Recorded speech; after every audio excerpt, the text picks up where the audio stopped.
happy to be in this panel. And why don't we start off by having a quick introduction of who you are and the project that you are building.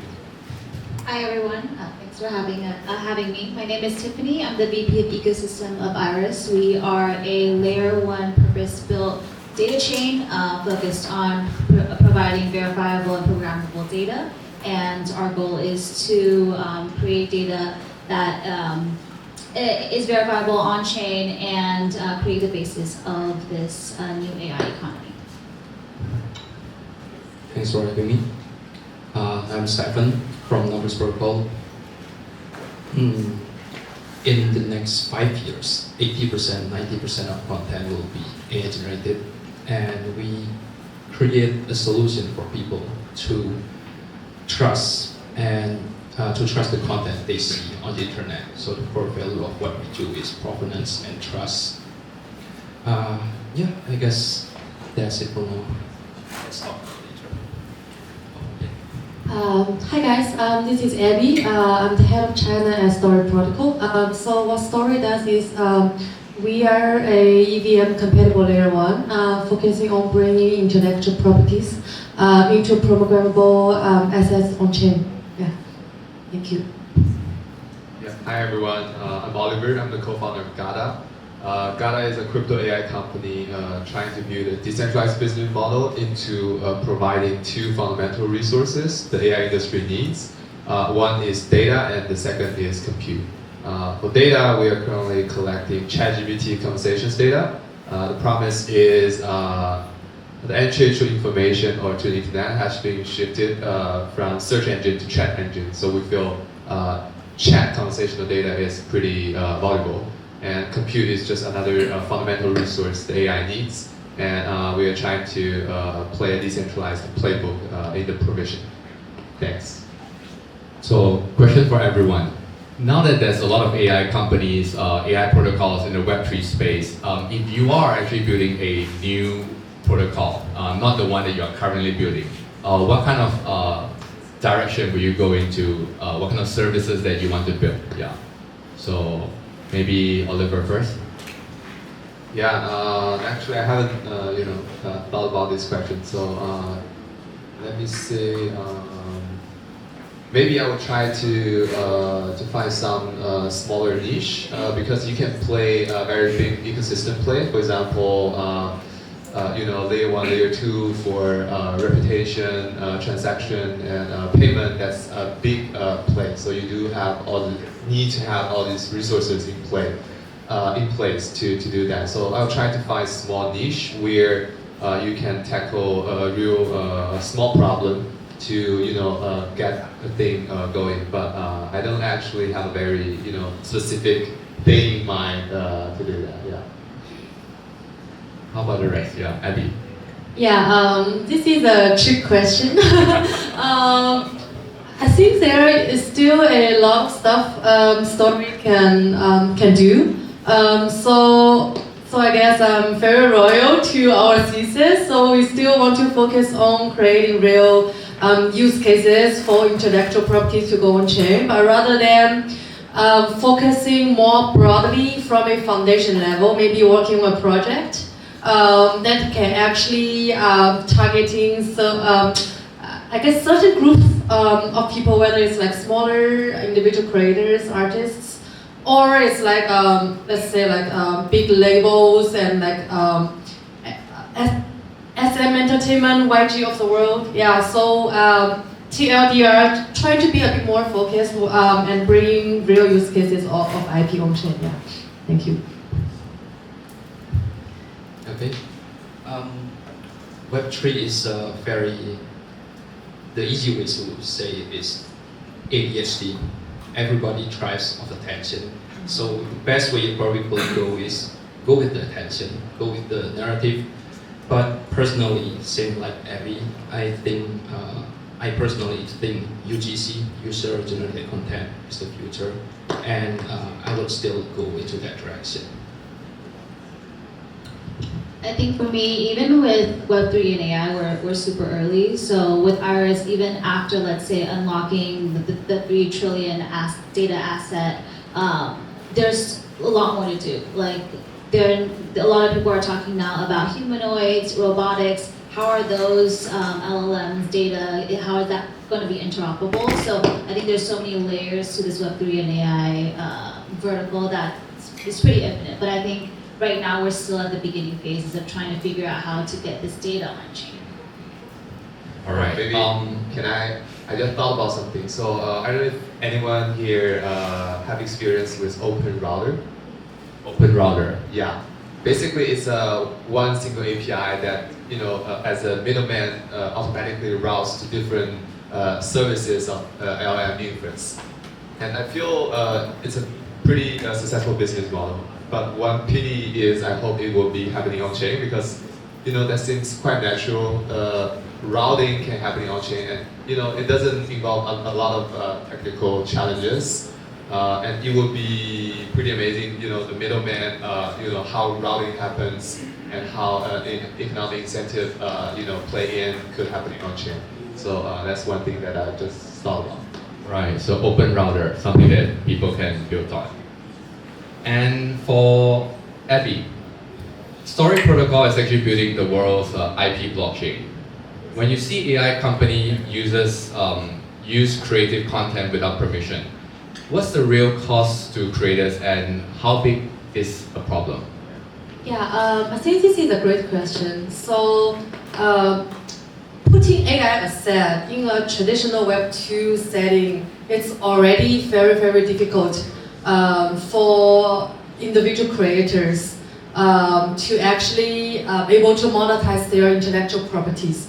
For instance, like if me as an artist, I put my piece of art, like uploading that onto the website, then basically everybody can do it, right? And they can even, in the age of AI, it's getting a lot more complicated because you are basically getting a picture that's AI generated, then you are not sure whether it is remixed by another AI tools, right? But what Story is trying to solve or trying to help is we actually help individual creators to be able to monetize their assets on chain. So we have this infrastructure called PIL, Programmable IP Licensing. What it means is we created a very simple SDKs for individuals to actually able to license everything on chain. So whether it's in the form of audio or visual, visual also like let's say a video or a GIF.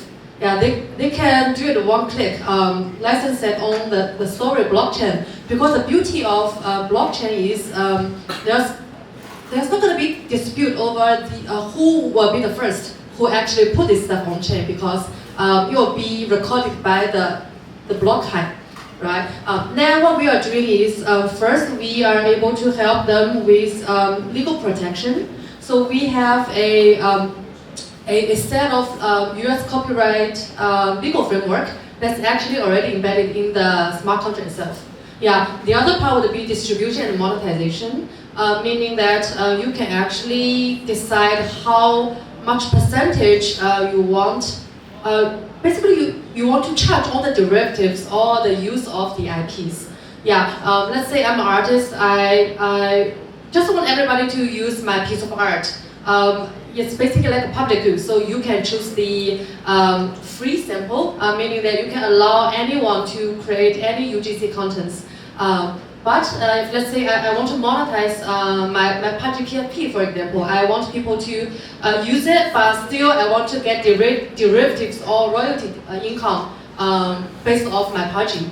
Then I can set up a set of rules, how much I want to charge, let's say maybe 10% of whatever income generated from that within a certain time period, whether it's infinite or it's like 1 month.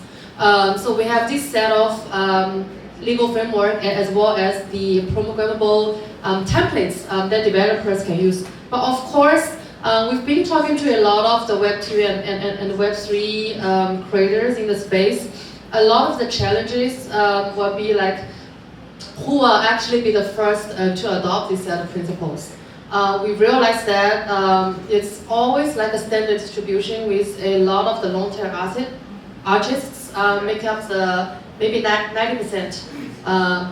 However, we still need to work with the top players first. That's why you often see the PRs with story announcing partnerships with a lot of the Web 2 companies, because only when we are able to convince the big players to actually come into the space, then we can gradually help the smaller projects as well as the builders. I know this is a long answer. Hopefully this helps to answer some of the questions, and looking forward to hear the answer from the rest of the folks. Yeah, I remember the summit that you guys organized in KBW. That's a very good one. Yeah. All right. So Tiffany, so at Iris, you're actually building a programmable data chain infra. What's your take? Is this current model of free data extraction sustainable, or are we heading for a reckoning? Yeah, of course, sure, like long story short, it is not sustainable. I think we're seeing a lot of the problems like what Story is seeing. There's now with generative AI, different types of data being used. We're kind of already seeing the cracks with different lawsuits, gray areas in terms of the data that's being pulled into the models, and there's lack of transparency. So I think that is why Web3 AI, there's a lot of projects like Iris trying to solve this problem. So for Iris, being able to have programmable data and letting people, creators or projects set their own rules on the data will make it a lot more clear for how data is being used, and also it can unlock the liquidity of that data and having it be value generating. I like the way you say liquidity of data. All right, Numbers Protocol is actually tackling content authenticity head-on. Let's say I'm a photographer or a digital artist. How do I prove that my content is authentic and control how it's used in AI training? Walk us through, Stephen. I have two cases that I could tell out of my head out of this. One of them is from our users back in 2021. He found that his image has been used by other companies without his authorization. So long story short, he went into a legal battle.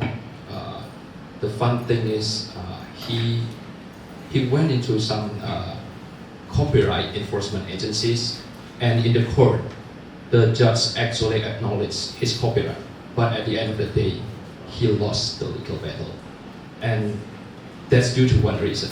The judge said that there is no one way for him to provide a definitive proof that that work is his. So, I mean, it's outrageous, right? The copyright is acknowledged, but the ownership is not. And earlier, I think 2023, there's another similar case, and I think lots of people heard about this. The creator's name is Robert Koneski. He found that one of his photos, actually not one, a few of his photos, is being used as a data set for AI training. And this time in court, he actually was able to show a definitive proof of that.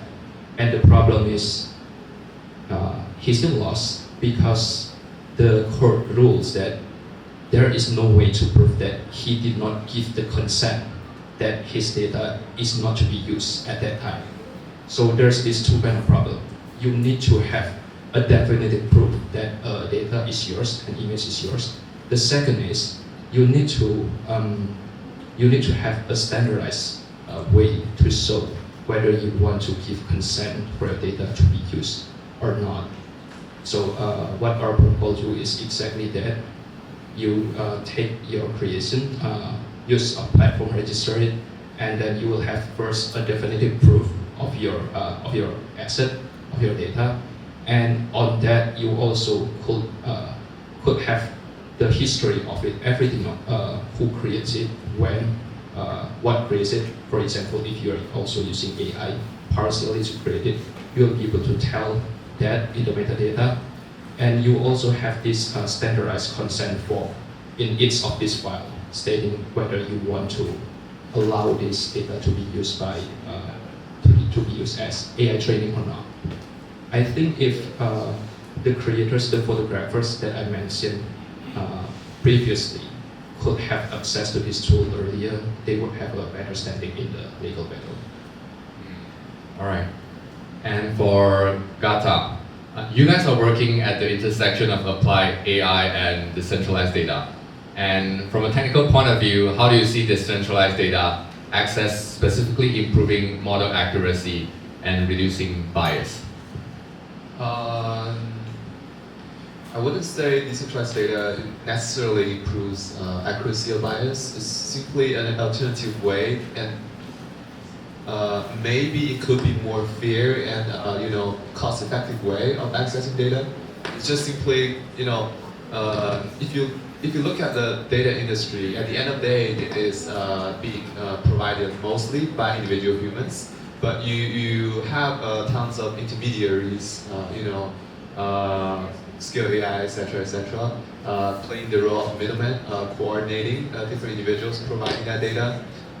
So decentralization simply, to me, means a change of the coordination and the business model, using blockchain or a different mechanism to coordinate individuals in how they manufacture and provide data. So hopefully that provides a fairer way and more transparent and more cost-effective way of providing data. And I would say accuracy and bias that must hinge a lot on the data itself, because data is another technology that you have to do R&D with. Yeah. All right, so in 2026, what are your respective protocols going to focus on? Like, what is your kind of like key effort to build on in 2026? So.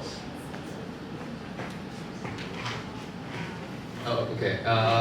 In 2026, we want to pretty much, I think one of the near focus is to go to market with GPT Tuner, because it's something everyone can play with and contribute data to, and we see it as a major defensive position for OpenAI, because OpenAI takes 80% of the market share of chatbots, and increasingly so. We haven't seen a good competitor till now. And data is their accumulating defensive position. The more data they have, the better they understand what user wants, and they just roll out buy now feature yesterday. So you will see more of Google Play in OpenAI. Yeah. All right, and when we talk about data, we think about this company called Scale AI. Do you guys think your respective protocol can maybe one day challenge Scale AI? Like, any one of you? I don't think so. Very challenging. And also, the data industry changes a lot. Scale AI nowadays is considered probably providing some of the low quality data. There are Macor, who else? There's another company emerging in the US. And even more forward looking, data is no longer being manufactured by humans, because AI is smarter than humans. So the data manufacturing itself will shift it to less human intense and more inference intense. Yeah. What about story? Do you guys think you guys are there too? Yeah, we are going to be aggressive. So I'm not saying we are beating Scale AI, but we are, because Scale AI is acquired by Meta, right? So it's already very centralized in a sense. And I know Meta acquired it partially because they want to eliminate competitors, in a sense. So for us, we incubated a project called Poseidon. So it's a decentralized AI storage infrastructure. So basically, the mission for Poseidon is to be the Web3 version of Scale AI. But speaking of story more in general, Because IP is a 80 trillion asset class, I would say, the latest number. So anything can be IP. If you think about like animes, music, even your data is your own IP. Right? So apart from incubating like projects like Poseidon, we are also working on different aspects of IP. One part would be, especially riding the current wave, is trying to find real use cases for IP RWA adoption. Right, like now you go to different conference, people keep throwing the buzzwords of stablecoins as well as RWAs, like onto your face directly. But if you like talk to those guys, I mean, sorry, no offense, but most of them are talking about traditional financial assets like debts, credit loans, securities, treasuries. But we think outside of that, in a Web2 setting, it's already very creative, right? You see asset managers working on, or like investing, private equities, investing music labels, movies, arts. So we want to work with these kind of agencies as well as asset managers, projects, whoever has already have a very mature business model in a Web2 setting, and we try to tokenize their own chain as well. Yeah, so TLDR, incubating ecosystem projects, focusing on different aspects of IPs. Yeah. Stefan? I'm not prepared for this. But I would say maybe no. For now, I mean, there's a bit of cross, but that's not exactly our focus. Like I mentioned previously, 80%, 90% of data will be created by AI in the next 5 years. Expert says that, not me. But anyway, we want to focus on the remaining 10%, 20% data created by users. So in the futures, probably people won't question whether this work, this image is created by AI or not. But people will want to prove that real human, they want to prove that their work, their creation is theirs and it's not AI created. And yeah, that's the focus right now, I would say. I think for Iris, obviously our founder is very ambitious and want to, tackle not just decentralized storage, but also centralized storage. But I think we're still very early as an industry in the data Web3 space, mainly because in order for all this data to be again liquid, or you can find value in this data, it has to be easy to access, right? So right now there's still a lot of issues with the Iris is trying to solve, such as the retrieval of the data if it's on chain, the pricing of the data, making sure that it's consistent, and it has to be, creators have to be able to use it very easily. So just like when we decided to use Spotify instead of downloading illegal music, it has to be easy enough and faster, easier, and cheaper that it's, they rather use that versus steal it, right? So I think we're a long ways away from that, but I think Iris heading towards mainnet, heading towards becoming on mainnet and working through our programmable data product releases, we're working towards that step.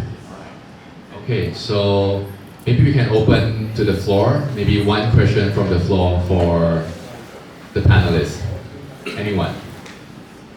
Oh, yes. Sorry, Shana. Yeah, go ahead. So, like a debate that I have to have with folks is that like we all care about control of our data until someone gives us a $5 voucher for something. I was wondering if you might want to comment on do people's actions really match up to what they say when it comes to keeping control? Right, so pay the person enough, $3, $30 or whatever, the person is ready to give up a piece of her data or privacy. Yeah. To me, I think that's a choice, because I feel like when I talk to people, like, hey, when Instagram asks me, do I want ads to be pushed to me? It depends on the person, right? I always say, no, I don't want my data to be exposed, but I have a friend that says, hey, I love that because they know exactly what I like, so they're pushing me things that I want, right? So with Web3 and AI, what you can do is you can have encrypted data. You can still sell that data, but then it could still be, there are other ways to make sure that it is protected or within the scope of what you want with the ability of programmable data. You can kind of set the rules, set the contracts, and have that scope there. Sim, depend on the person, I would say. I think everyone here are aware of WorldCoin, right? You scan your eyes, you get paid their token. I think lots of people are signing up for that. I haven't yet. It's not that I don't want to. It's like I would say one thing to creators: respect your data. That's the most important thing. So whatever you are doing, it's not about letting your data being used for free. I mean, people could pay very, very cheaply for it as well. It's not about free or not. It's about respecting it, putting a better price to it, and protect it. All right. One more question maybe from the floor. Anyone? Okay. So I guess that's it. Thank you guys. Yeah. Thank you.